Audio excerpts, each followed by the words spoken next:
தமிழ்நாடு உள்ளிட்ட 5 மாநில தேர்தலோட தேதி அறிவிப்பு இப்போ வெளியாகிடுச்சு. டெல்லியில் இருக்க விஞ்ஞான் பவன்ல ஞானேஷ்குமார் அப்படிங்கிற தேர்தல் ஆணையர் தான், அதாவது தலைமை தேர்தல் ஆணையர் தான் இந்த தேதியை அறிவிச்சிருக்காரு. இப்போ தேர்தல் தேதி அறிவிக்கப்பட்டா அப்படின்னாலே ஒரு விஷயம் எல்லாருக்குமே கியூரியாசிட்டியா இருக்கும். அப்படி என்னன்னு பார்த்தோம்னா கோட் ஆஃப் கான்டக்ட் அப்படின்னு ஒரு விஷயம் சொல்லுவாங்க. அதாவது மாடல் கோட் ஆஃப் கான்டக்ட் அப்படிங்கிற ஒரு விஷயம் அங்க உருவாகிடும்.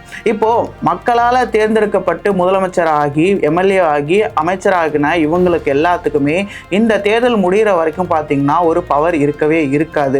அவங்க அந்த அதிகாரத்தில் இருப்பாங்களே தவிர சில விஷயங்கள் எல்லாமே இந்த எலெக்ஷன் கமிஷன் கண்ட்ரோலில் தான் சேரும். இதனால் இந்த தேர்தல் நடக்க போகிற, அதாவது அறிவிப்பு வெளியானதுக்கு அப்புறம் பார்த்தீங்கன்னா இந்த அரசை காபந்து அரசு அப்படின்னு சொல்லுவாங்க. அதாவது கேர்டேக்கர் ஸ்டேட் அப்படின்னு சொல்லுவாங்க. சரி, இப்போ என்னென்ன விஷயங்கள்லாம் இந்த ரூல்ஸ் அண்ட் ரெகுலேஷன்ஸில் வரும், அதாவது டூஸ் என்ன டோன்ட்ஸ் என்ன அப்படிங்கிறத இந்த வீடியோவில் பார்க்கலாம்.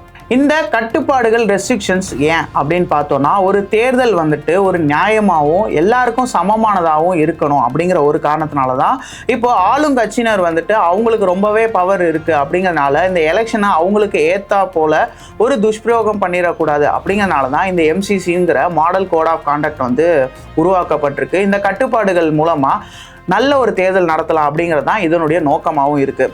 இப்போது இதில் முதல் விஷயமா நம்ம தெரிஞ்சுக்க வேண்டியது என்னென்னா, அதாவது தேர்தல் தேதி அறிவிக்கப்பட்ட பின்னர் எந்த ஒரு புதிய திட்டத்தையும் நீங்கள் அமல்படுத்தக்கூடாது, அதை வெளியிடவும் கூடாது. இப்படியெல்லாம் நீங்கள் வெளியிட்டீங்க அப்படின்னா கண்டிப்பாக எலெக்ஷன் கமிஷன் உங்கள் மேலே ஒரு நடவடிக்கை எடுப்பாங்க. எந்த ஒரு புதிய திட்டத்தையும் நீங்கள் அறிவிக்க முடியாது. அதே போல் பார்த்தீங்கன்னா எந்த ஒரு அடிக்கல் நாட்டு விழாலையும் நீங்கள் கலந்துக்க கூடாது, அடிக்கல் நாட்டு விழாவும் நடத்தக்கூடாது, எந்த ஒரு புதிய சாலை திட்டங்களையும் நீங்கள் உருவாக்கக்கூடாது. அதே போல் கடைசியாக பார்த்தீங்கன்னா எந்த ஒரு நலத்திட்ட உதவிகளும் நீங்கள் மக்களுக்கு பண்ணக்கூடாது. இப்படியெல்லாம் நீங்கள் மேலும் மேலும் பண்ணீங்க இல்லை பண்ண போறீங்க அப்படின்னா உங்களை கண்டிப்பாக எலெக்ஷன் கமிஷன் உங்கள் மேலே ஒரு நடவடிக்கை எடுக்கும். அதாவது யார் பண்றாங்களோ அவங்க மேல எலெக்ஷன் கமிஷன் ஒரு நடவடிக்கை எடுப்பாங்க. இதுக்கு அடுத்து என்னன்னு பார்த்தோம்னா அரசு இயந்திரங்கள்னா இப்போ ஒவ்வொரு மினிஸ்டர்ஸ்க்கும் ஒவ்வொரு எம்எல்ஏஸ்க்கும் பார்த்தீங்கன்னா வாகனங்கள் கொடுக்கப்பட்டிருக்கும். அதாவது கார் கொடுத்துருப்பாங்க. அந்த மாதிரியான கார்கள் எதுவுமே இவங்க அரசியல் படுத்தக்கூடாது, அதாவது அரசியலுக்காக உபயோகிக்கக்கூடாது. அதுக்கப்புறம் பார்த்தீங்கன்னா இப்போ அரசியல் பிரச்சாரம் எல்லாமே நடந்துகிட்டு இருக்க, இனிமேல் ஸ்டார்ட் ஆகும். ஸோ இதெல்லாம் நடக்கும்போது இது எதுலையுமே பார்த்தீங்கன்னா அந்த குறிப்பிட்ட கட்சியோட கொடியோ இந்த ஃப்ரண்ட்லலாம் இருக்கும். இந்த மாதிரியான விஷயங்கள் எதுவுமே இருக்கக்கூடாது. அதுக்கப்புறமா பார்த்தீங்கன்னா இவங்க அதுக்கெல்லாம் பயன்படுத்தவே கூடாது. அதாவது அரசியல் பிரச்சாரத்துக்குலாம் இதுல அவங்க பயன்படுத்தக்கூடாது. இது அரசு வாகனத்துக்கு மட்டும் தானா அப்படின்னு பார்த்தோம்னா அரசு அலுவலகத்துக்கும் தான். இப்போ நீங்கள் நிறைய எம்எல்ஏ அலுவலகம் பார்த்தீங்கன்னா அரசு இவங்களுக்குன்னு ஒரு இடத்த ஒதுக்கி இருப்பாங்க. அந்த இடங்களுமே பார்த்தீங்கன்னா இதுக்கப்புறமா இவங்க அரசியலுக்காக பயன்படுத்தக்கூடாது. இதுக்கு அடுத்து ரொம்பவே முக்கியமானது விளம்பரம் தாங்க. அதாவது இப்போ ஒரு தேர்தல் அப்படின்னு பார்த்தோம்னா விளம்பரம் தான் ஒருத்தவங்களை நிறைய மக்கள் கிட்ட கொண்டு போய் சேர்க்கும். அப்படி பார்க்கும்போது இப்போ ஆளுங்கட்சியினர் பார்த்தீங்கன்னா அவங்க அரசியல் அதாவது அரசு சார்பிலேயே நிறையா பணத்தெல்லாம் செலவு பண்ணி அவங்களுடைய சாதனைகளை விளக்கி திட்டங்கள்லாம் ஆடாக கொடுத்துட்டு இருப்பாங்க. இன்னைய நியூஸ் பேப்பர் எடுத்து வச்சு பார்த்தீங்கன்னா கூட தமிழ்நாடு முதலமைச்சர் அவர் என்ன சாதனைகளை புரிஞ்சிருக்காரு அப்படின்னு சொல்லி ரொம்ப பெரிய ஒரு ஆடு நியூஸ் பேப்பர்ஸில் இருக்கும். இந்த மாதிரியான விஷயங்கள் எல்லாமே நாளையிலேருந்து இருக்கக்கூடாது அப்படிங்கிறது தான் எலெக்ஷன் கமிஷனுடைய கட்டுப்பாடுகள் விதிகளில் ஒன்றா இருக்குது.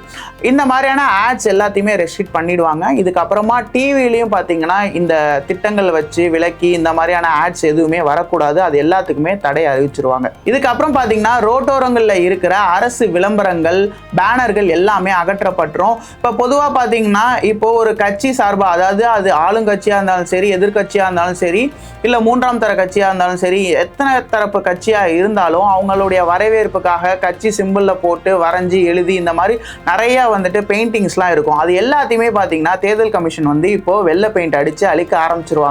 இதுக்கப்புறமா ரோட்டோரங்களில் நிறைய இந்த கொடிகள்லாம் இருக்கும் பார்த்தீங்களா, அந்த கொடிகள் எல்லாத்தையுமே நிறைய ரெஸ்ட்ரிக்ட் பண்ண ஆரம்பிச்சிருவாங்க. ஒவ்வொரு தலைவர்களுடைய புகைப்படங்கள் இந்த மாதிரியான விஷயங்கள் எல்லாத்தையுமே அழிக்க ஆரம்பிச்சிருவாங்க. இதெல்லாம் எதுக்கு பண்றாங்க அப்படின்னா எல்லா கட்சியும், அதாவது ஆளுங்கட்சிக்கு ஒரு பலமோ எதிர்கட்சிக்கு ஒரு பலமோ இல்லை கலந்துக்க போற அனைத்து மற்ற கட்சிகளுக்கும் சமமான ஒரு இது இருக்கணும் அப்படிங்கிறதா. அதாவது இந்த தேர்தலில் எல்லாருமே சமம், அவங்க போட்டியிடும் போது எந்த ஒரு விஷயமும், அதாவது அவங்களுடைய அதிகார பலம் அவங்களுக்கு பயன்படக்கூடாது, மக்கள் தான் இதை முன்னெடுக்கணும் அப்படிங்கிறதுக்காக இந்த மாடல் கோட் ஆஃப் கான்டக்ட் அப்படிங்கிற கட்டுப்பாடுகளில் இதெல்லாம் சேருது. இந்த மாடல் கோட் ஆஃப் கான்டக்ட்ல இன்னொரு விஷயம் நம்ம உத்து நோக்கி பார்க்க வேண்டியது என்ன அப்படின்னா விமர்சனம். அதாவது ஒரு கட்சி வந்து இன்னொரு கட்சியை விமர்சனம் செஞ்சு தான் வந்துட்டு எப்போதுமே வந்துட்டு ஆர்ப்பாட்டமோ எல்லாமே நடக்கும். அப்படி இருக்கும்போது நீங்கள் அவங்களுடைய கொள்கைகளையோ இல்லை அவங்க செஞ்ச விஷயங்களையோ தான் நீங்கள் விமர்சிக்கணும். அவங்கள தனிப்பட்ட முறையில் நீங்கள் வந்துட்டு விமர்சிச்சிங்க அப்படின்னா கண்டிப்பாக உங்கள் மேலே வந்துட்டு எலெக்ஷன் கமிஷன் நடவடிக்கை எடுத்து கைது வரைக்கும் கூட போக சான்சஸ் இருக்குது. ஸோ இப்போ சப்போஸ் நீங்கள் ஒரு வேட்பாளராக இருக்கீங்க அப்படிங்கிற பட்சத்தில் உங்களுடைய வேட்பு மனு வந்துட்டு நிராகரிக்கப்படக்கூட வாய்ப்புகள் இருக்குது. இதுக்கு அடுத்து பார்த்தீங்கன்னா பொதுவாகவே இந்தியா வந்துட்டு ஒரு செக்குலரிசம் நாடு. ஜாதி மத மொழி உணர்வுகளை அப்படியே ஒரு மாதிரி தூண்டி அதை அவங்களுடைய அரசியல் லாபத்துக்காக பயன்படுத்துகிற மாதிரிலாம் நிறைய பேர் பேசுவாங்க. இந்த மாதிரியான விஷயங்கள்லாம் வேட்பாளரோ அந்த கட்சி சார்பாக எதுவும் பேசினாங்கன்னா கண்டிப்பாக தக்க நடவடிக்கைகள் வந்து எலெக்ஷன் கமிஷன் எடுக்கும். இதுக்கப்புறம் பார்த்தீங்கன்னா வழிபாட்டு தலங்களை பிரச்சார மேடைகளாக பயன்படுத்தக்கூடாது அப்படிங்கிறதும் இதில் வந்து குறிப்பிடப்பட்டிருக்கு. பொதுவாகவே இப்போ எலெக்ஷன் டைம் அப்படின்னா இவங்க பிரச்சாரம் மேற்கொள்றதுக்காக அரசியல் கட்சிகள் வந்து பார்த்திங்கன்னா நிறைய பொதுக்கூட்டங்கள் நடத்துவாங்க, ஊர்வலங்கள் நடத்துவாங்க. இந்த மாதிரியான விஷயங்களில் நிறையா வந்துட்டு இருவேறு கட்சிகள், அதாவது இருவேறு கொள்கைகள் கொண்ட எதிரெதிர் கட்சிகள் வந்து ஒரே இடத்துல சேர்கிற மாதிரியான விஷயங்கள்லாம் நடக்கும். இந்த மாதிரியான பிரச்சனைகள் எதுவுமே நடக்கக்கூடாது அப்படிங்கிற ஒரு காரணத்தினால பொதுவாகவே வந்து காவல்துறை கிட்ட என்ஓசி வாங்கணுங்கிறது ஒரு கட்டாயமான விஷயம். அது வந்து இந்த தடவை ரொம்பவே கடுமையாக இருக்கும். அதாவது லேஸ்லலாம் நீங்கள் போயிட்டு போலீஸ் ஸ்டேஷனில் ஒரு என்ஓசி வாங்கி ஒரு பொதுக்கூட்டத்தையோ இல்லை பிரச்சார கூட்டத்தையோ நீங்கள் நடத்திட முடியாது. அதே போல் பார்த்தீங்கன்னா இப்போ 2 கட்சிகளும் பக்கத்தில் நடத்துகிறாங்க அப்படின்னா கண்டிப்பாக இந்த மாதிரியான ரெஸ்ட்ரிக்ஷன்ஸ்லாம் வந்துட்டு போலீஸ் அவர்கள் வந்துட்டு தவிர்த்துருவாங்க. இப்படியான விஷயங்கள்லாம் வந்துட்டு இந்த எலெக்ஷன் கமிஷனுடைய கட்டுப்பாடுகளில் இருக்குது. இதில் அரசியல் கட்சிகளை தாண்டி மக்கள் தெரிந்து கொள்ள வேண்டிய விஷயம் அப்படின்னு நம்ம பார்த்தோன்னா இப்போது பணப்புழக்கம் அதிகமாக இந்த பீரியடில் இருக்கக்கூடாது. அப்படிலாம் இருந்துச்சுன்னா ஈஸியாக வந்துட்டு பணத்தை கொடுத்து, அதாவது வாக்குகளுக்கு பணம் கொடுக்கறது அப்படிங்கிறது இந்தியாவில் வந்துட்டு ரொம்ப அதிகமாக இருக்குது. அதுவும் குறிப்பாக தமிழ்நாட்டு அரசியலில் அதிகமாகவே இருக்குது. தேர்தல் கலப்போ அப்படிங்கிறது பொதுவான ஒரு பிரச்சனையாக இருக்குது. சரி, இதை தடுக்க என்ன பண்ணலாம் அப்படிங்கிறபோது தான் வந்துட்டு இப்போ 50,000 ரூபாய்க்கு மேலே நீங்கள் பணத்தை எடுத்துகிட்டு போகணும், கேஷாக நீங்கள் எடுத்துகிட்டு போகிறீங்க அப்படின்னா அதுக்கு தகுந்த ஆவணங்களும் ரீசன்ஸும் உங்கள்கிட்ட இருக்கணும். அப்படி இல்லாத பட்சத்தில் பறக்கும் படை அதை வந்துட்டு பறிமுதல் பண்ணிடுவாங்க. இந்த மாதிரியான நிறைய விஷயங்கள் வந்துட்டு இந்த காலகட்டத்தில் ரொம்பவே இதாக இருக்கும். இப்போ பொதுவாக செய்தியாளர்கள்லாம் பார்த்தீங்கன்னா கண்டிப்பாக அந்த இடத்துல இருப்பாங்க. ஒரு வீடியோ இருக்கும், திடீர்னு பார்த்தா ஒருத்தங்கலாம் ஒரு சில பேர் வந்து காரை நிப்பாட்டாமல், அதாவது பறக்கும் படையினை வந்து செக் பண்ணிட்டு இருப்பாங்க, காரை நிப்பாட்டாமல் போயிடுவாங்க. அதை சேஸ் பண்ணி வீடியோ எடுக்க போகும்போது பார்த்தீங்கன்னா கட்டுக்கட்டாக பணங்கள் இருக்கும். இந்த பணங்களுக்கு எங்கேருந்து என்ன விஷயம் வந்துச்சு, எதனால் இந்த பணம் அப்படின்லாம் கேள்விப்படும் போது வாக்குகளுக்காக தான் இந்த பணத்தெல்லாம் செலவழிக்க போகிறாங்க அப்படின்னு நிறைய விஷயங்கள்லாம் வரவும் தான் இந்த மாதிரியான கோட் ஆஃப் கான்டக்ட்லாம் வந்து உள்ள வருது. இப்போ அதுக்கு தகுந்த ஆவணங்கள் வச்சிருந்தீங்கன்னா கண்டிப்பாக அதை வந்து பறிமுதல் பண்ண மாட்டாங்க. உங்களுக்கான பணமாக தான் அது இருக்க போகுது. இப்போ உங்களுக்கு தெரிஞ்சு உங்கள் ஏரியாவில் வந்து பண பட்டுவாடா நடக்குது அப்படின்னா, ஓட்டுக்கு பணம் தராங்க அப்படின்னா சி விஜில் அப்படிங்கிற அந்த கவர்மெண்ட் ஆப்பில் நீங்கள் டவுன்லோட் பண்ணி அந்த சம்பவத்தை புகைப்படமாகவோ இல்லை வீடியோவாகவோ எடுத்து புகார் செஞ்சீங்கன்னா 100 நிமிடங்களில் எலெக்ஷன் கமிஷன் வந்து தக்க நடவடிக்கை எடுப்பாங்க அப்படின்னும் ஒரு விஷயம் இருக்குது. ஸோ இதெல்லாம் நீங்கள் வந்து பயன்படுத்திக்கலாம். நீங்கள் இந்த ஜனநாயகத்தில் இதெல்லாம் வந்து தடுக்கணும் அப்படின்னு நினச்சிங்கன்னா.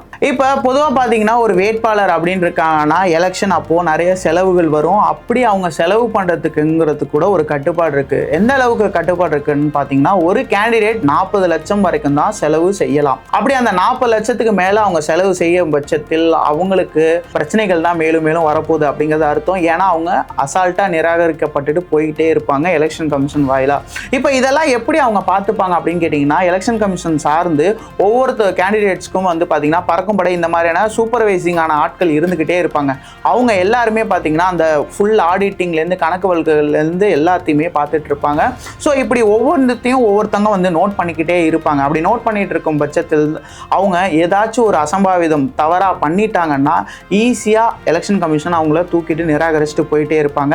சரி, இப்போ நீங்கள் பார்த்தீங்கன்னா எப்படி பார்த்தாலும் இது ஒரு ஸ்டேட்டு, இங்கே மக்கள் இருக்காங்க, நிறைய விஷயங்கள் போயிட்டுருக்கு, ஒரு சிஸ்டமேட்டிக்குள்ளே தான் இது எல்லாமே இருக்கும். இப்போ அரசியல்வாதிகள்லாம் இல்லை, முதலமைச்சருக்கு பெரிய இது கிடையாது, மினிஸ்டர்ஸ்க்கும் எந்த ஒரு பெரிய இதுவும் கிடையாது. பட் யார் இதெல்லாம் பார்த்துப்பா அப்படின்னு கேட்டால் முக்கிய முடிவுகளை எடுப்பான்னு பார்த்தா எலெக்ஷன் கமிஷனுடைய கன்சல்டிங் பேரில் தலைமை செயலாளர் தான் வந்துட்டு இதை எடுப்பார். இது எல்லாமே அந்த முடிவுகள் எல்லாமே அவர் தான் எடுப்பார். இப்போ இதெல்லாம் எது வரைக்கும் இருக்கும் அப்படின்னு கேட்டிங்கன்னா எலெக்ஷன் தேதி அறிவிச்சாச்சு. இதுலேருந்து எலெக்ஷன் ரிசல்ட் வர வரைக்கும் பார்த்தீங்கன்னா இந்த நடவடிக்கைகள் எல்லாமே எலெக்ஷன் கமிஷன் தான் எடுத்துட்டு இருக்கோம். அதுக்கப்புறமா பார்த்தீங்கன்னா யார் ஜெயிக்கிறாங்களோ அவங்க இதை எல்லாத்தையுமே வந்து டேக் ஓவர் பண்ணிப்பாங்க. இன்னும் நிறைய விஷயங்கள்லாம் இருக்கு, அதெல்லாம் பொறுத்திருந்து அடுத்தடுத்த வீடியோகளில் பார்க்கலாம்.